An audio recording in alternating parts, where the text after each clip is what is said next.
You're listening to Angus Talk, broadcasting live from the heart of rural America in beautiful downtown St. Joseph, Missouri, brought to you by the American Angus Association. I'm your host, Doug Medlock. Our guest this morning is Mike Kasten, a cattle producer from Millersville, Missouri. Good morning, Mike. Good morning, Doug. We got a short bio on you. You're a progressive breeder of Angus cattle. You make extensive use of AI, proven Angus genetics, and you're a big believer in record keeping. That's a good thing, writing stuff down. Yes. And also a founder of the Show-Me Select Heifer Program here in Missouri. What's that all about?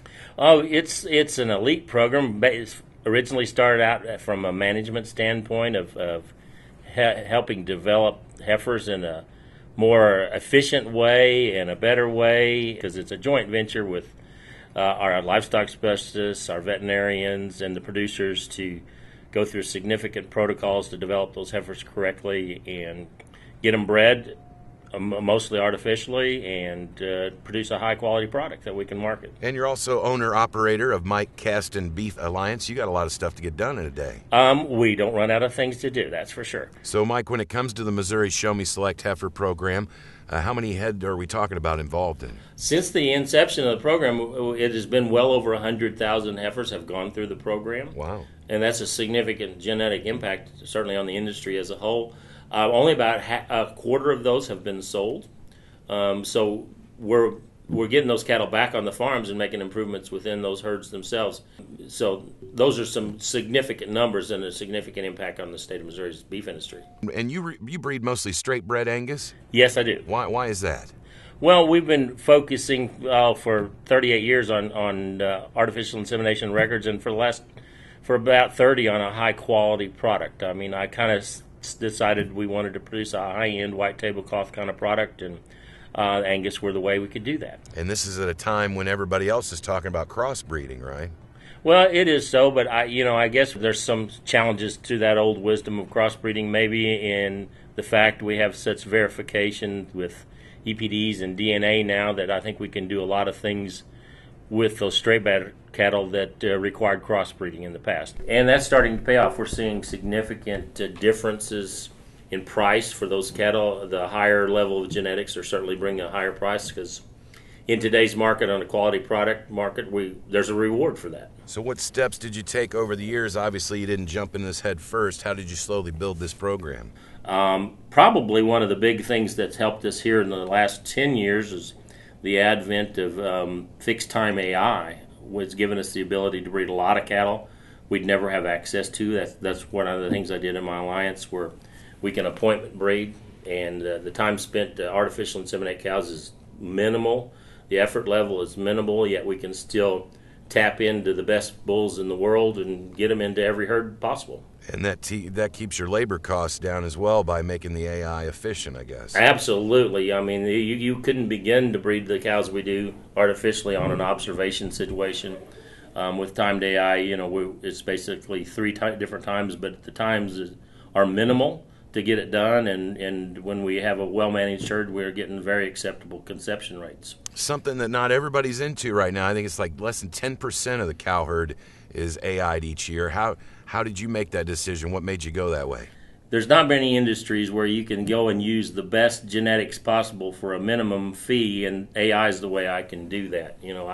Those are bulls you could never afford to purchase, or certainly afford to turn out in your herd, but I can use them as much as anybody else through artificial insemination. That's the way a producer can move the needle without spending a bunch more money. You can really improve those production traits. Absolutely, and certainly we don't want to downgrade using natural service sires, because that's a big part of the breeding operation. But as we've seen more AI use, we've seen more emphasis on even better natural service bulls. So that's been a big plus to the genetics aspect of it. We're talking with Mike Kasten, a cattle producer from Millersville, Missouri, and a part of the Show-Me Select Heifer Program here in Missouri. We'll be right back on Angus Talk. It's time to revive rural America. To help our small-town communities move forward, to keep our farms and ranches on a path of prosperity. That's what the Angus Foundation is all about. Each year, we work hard to help kids attend college, providing scholarships to tomorrow's leaders. We invest in research that's critical to our livelihood. And We create educational opportunities for America's cattle producers, ensuring their continued professional development. Won't you help us? Contact the Angus Foundation today.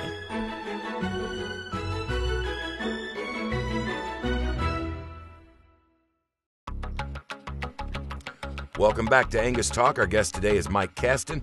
Mike sharing his story about how and why he's focused his breeding program on raising the highest quality cattle possible. So, Mike, as we track these heifers through the program, are there any traits that pop up to be more important than others? Well, as we've gone through this and we've seen a progression of the producers, more and more of those producers are starting to realize, the steer calves out of those heifers have a tremendous amount of value. And how can we get those cattle into this to that market system and get that value from them? So we're seeing more of some retained ownership and putting more emphasis again back on like the two-tier heifers where we can verify the genetics of the cow and calf and take some of the risk out of this, because we know highly proven genetics are going to perform on a much better scale. How does the Missouri Show-Me Select Heifer Program, how does it affect an economic sustainability for rural America everywhere? Well, I think it's huge. The impact, if you think back, look at that 100,000 heifers and the number of calves that they've had in the subsequent 15 years, we're well in excess of 1 million cattle have come through back to traceable to those cattle. So that's a huge impact. As we go generational and stack the generations on those cattle, we're seeing more and more impact because, as someone who's maybe never kept records and that sees that there is a huge production difference in genetics, we're seeing significant increases in income on those cattle. When, if you've got a heifer that out there is producing a 400-pound calf and eating the same as a heifer that's producing a 650-pound calf, there's a significant economic impact for the producer for sure on that. And the industry's still dominated by small producers. What does the Show-Me Select Heifer Program mean to producers with like 50 cows or less? Oh, I think it's a tremendous opportunity because they can do a number of things. The Show-Me Select would give them where they too want to just produce cattle and sell them. They have access to high quality replacement females twice a year that they can just purchase to maintain their cattle numbers and at the same time increase the quality of the herd. Or with the advent of several things happening now, as they get their herd better and better, we can have ways for them to tap into that quality genetics and to get paid for it.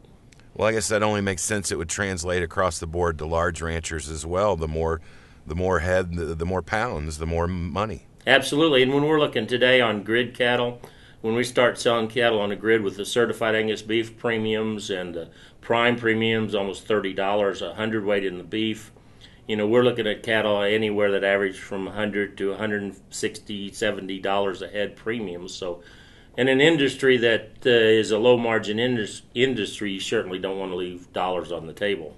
So after all the studies, all the cattle, and you've kept track of all the records, what does it boil down to, Mike? What's the message to a producer out there anywhere in the country?